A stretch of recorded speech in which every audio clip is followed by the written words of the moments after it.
बिस्मिल्लाहिर्रहमानिर्रहीम। अस्सलाम वालेकुम। कैसे हैं आप सब? उम्मीद करती हूँ आप सब अपने अपने घरों में खैर आफियत से होंगे। और ये जो है मेरा लास्ट व्लॉग के बाद कंटिन्यू का व्लॉग है, जो अम्मी के घर का ही था। और ये सुबह सुबह नाश्ते का टाइम था। सुबह तो खैर नहीं थी, अम्मी के घर जाके तो मॉर्निंग लेट ही होती है। तो यहाँ अबीहा को जैम खाना था और उस टाइम जैम था भी नहीं।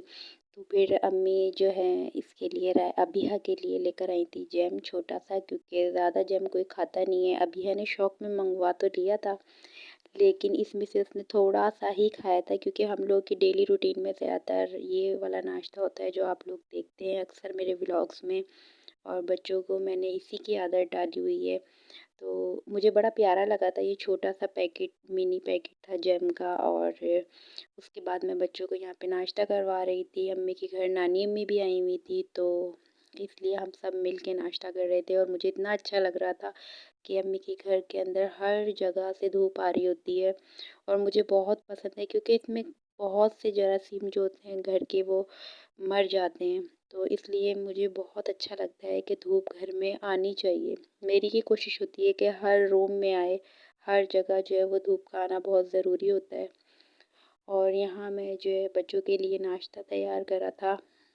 तो उसके बाद ये वाइट कप जो आपको छोटा नज़र आ रहा है, ये एक ही बचा है सेट का, और मुझे ये इतना कोई प्यारा लगता है। और मैं इसमें जब भी अम्मी के घर जाती हूँ लाज़मी इसके अंदर जो है ना चाय पीती हूँ, चाहे वो किसी भी टाइम की हो। मतलब ये है तो छोटा सा, लेकिन मुझे इतना क्यूट लगता है इसमें चाय पीना। तो मैं जब भी अम्मी की तरफ जाती हूँ लाज़मी इसके अंदर, ये देखें कितना क्यूट लगता है। हर बंदे की अपनी अपनी चॉइस होती है, और मुझे ये बहुत ज़्यादा पसंद है।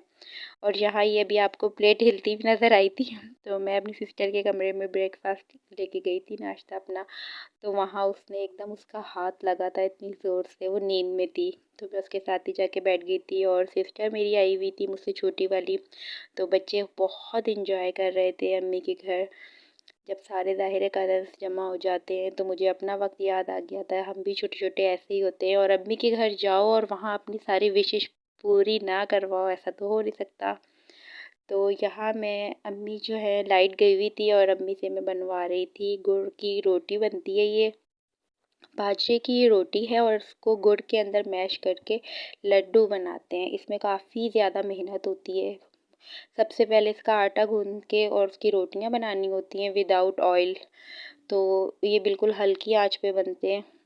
और इसको, आटे को बैलेंस करना बहुत थोड़ा सा टफ होता है। आप देख सकते हैं नॉर्मल आटा तो जल्दी से गुंज जाता है, पर इसको बड़ा करना ज़रा थोड़ा सा मुश्किल होता है। ये मेरी सिस्टर जो है यहाँ पे बड़ी कर रही थी रोटी, और अम्मी जो है इसके जो है मैश करके गुड़ को और रोटी को, फिर अम्मी ने बड़े मज़े के लड्डू बनाए थे।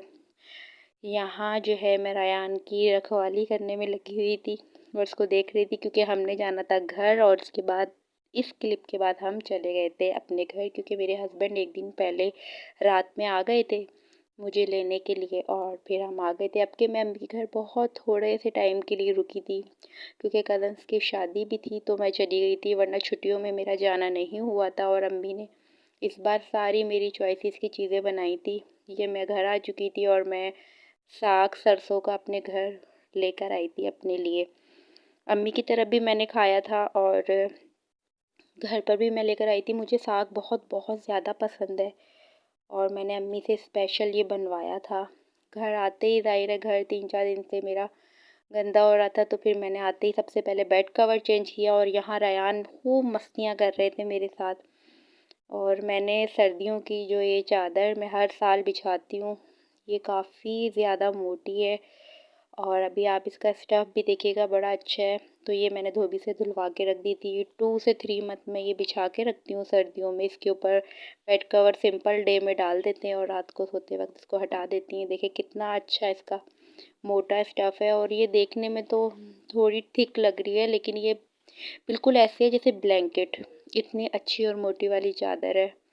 तो ये मैं हर साल जो है 2 से 3 महीने के लिए सर्दियों में बिछाती हूँ, और उसके बाद धोबी से जो है इसे वॉश करवा के मेरे हस्बैंड, फिर मैं इसको रख देती हूँ। तो यहाँ मैंने बिछा ली थी ये चादर, ताकि सर्दी, क्योंकि आपको पता है अब कराची में कितनी ज़्यादा आ चुकी है।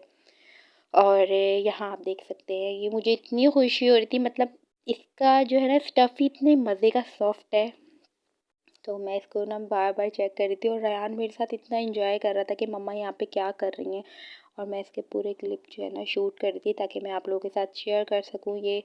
और आपको पता है, जब घर में 2-3 दिन तक ना रहा जाए तो बंद कमरों में भी डस्ट आ जाती है। उसके बाद मैं अपने हस्बैंड के साथ बाहर चली गई थी, और जहाँ हम लोग चाय के होटल पे जाते हैं तो वहाँ एक अंकल हैं, वो हम लोगों से अक्सर कहते थे कि मुझे जो है ना ब्लैंकेट वगैरह की ज़रूरत है, तो मैंने उनके लिए कम्फर्टर लेके गई थी। ये मेरे दिखाने का मकसद ये नहीं है कि मैं शो ऑफ़ करती हूँ। मेरे दिखाने का मतलब सिर्फ़ ये था कि कुछ लोग होते हैं वो बोलते नहीं, वो बिल्कुल सफ़ेद पोश होते हैं। आप बिलीव नहीं करेंगे, इन्होंने 15 से 20 मिनट तक इतनी दुआएँ दी थी मुझे, बहुत-बहुत दुआ दे रहे थे, और ये माशाल्लाह हाफ़िज़ कुरान भी हैं। उसके बाद मेरे हस्बैंड हम लोगों को लेकर आ गए थे बाहर खाने वगैरह के लिए, और सदर में ही शॉप है ये, वहाँ से हम लोग अक्सर जो है ना खाना खाने आते हैं। तो फिर मैंने कहा ये क्लिप भी मैं शेयर कर लूँ। अगर आपको वीडियो पसंद आए तो लाइक शेयर एंड कमेंट ज़रूर करिएगा। और यहाँ से हम खाना खाते हुए जाते हुए सामने इनको दोबारा देखते हुए गए थे, तो ये कुरान पाक की तिलावत कर रहे थे। अल्लाह पाक इनकी हर दुआ कबूल फरमाए। मुझे दुआओं में याद रखिएगा, अपना बहुत ख्याल रखिएगा। अल्लाह हाफिज़।